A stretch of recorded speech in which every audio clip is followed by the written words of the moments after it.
Here at the Total Telecom Festival, I'm talking to Rohit Talwar of Fast Future Research. Rohit, you just presented at the conference here today. One of the things you were talking about was artificial intelligence and why that's important. Yes, I mean, we've just brought out a book on the future of business, and really a huge part of that is all about how AI is starting to permeate every aspect of our lives and how it will do so increasingly in the next 5 to 15 years. We'll see it in everything from our cars to our homes to incredibly smart assistants on our phones who basically manage our lives for us.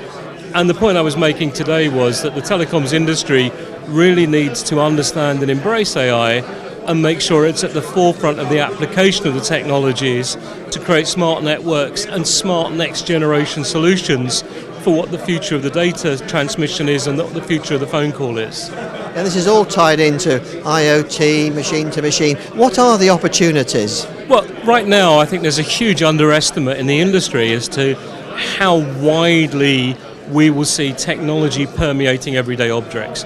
So we estimate that by 2025, something like 250 billion objects will be web connected. That's our phones, our cars, our computers, the things we know about. But literally every object will be connected by manufacturers. So if I manufacture toasters, I want to monitor that toaster, now how often it's used, how it's used, when it's used, so I can improve the product, but also monitor for faults. And that's going to be true for everything. So the bulk of those 250 billion objects are going to be communicating machine to machine. At the same time, those in turn will be connected to at least 4 sensors each. You look at the latest Samsung phone, it has 16 sensors. So we could be talking about 1 trillion plus objects pumping data into our environment. Those who know how to manage it and create platforms for managing that volume of data could do very, very well. But what we expect is a lot of businesses are going to drown in their own data, and their inability to use the data is going to see them fall behind the competition at a rapid rate. How can they prepare against that? Well, I think one of the big things now is that, right now everyone is desperate for sales, desperate for market share, but we very rarely see big problems occur because of too much long-term thinking. Most of the time it's because we've been too short-termist. And people say, well, I can't think about the long term because I've got to focus on the short term. We think that's nonsense.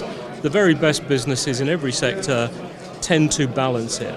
They have a lot of people delivering today, but they also allocate time and effort to understanding what's coming next. So in the conference, I outlined a process whereby you can go out and use the best and brightest young people and some of the more mature people in the organization to explore what's coming, understand what that could mean for the next 5 to 15 years, but then use it to drive the strategy for the next 1 to 3.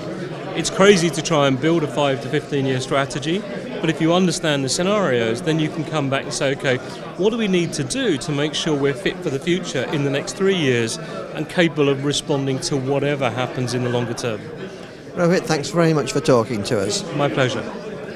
So long-term thinking, very important in the IoT world that is about to be thrust upon us.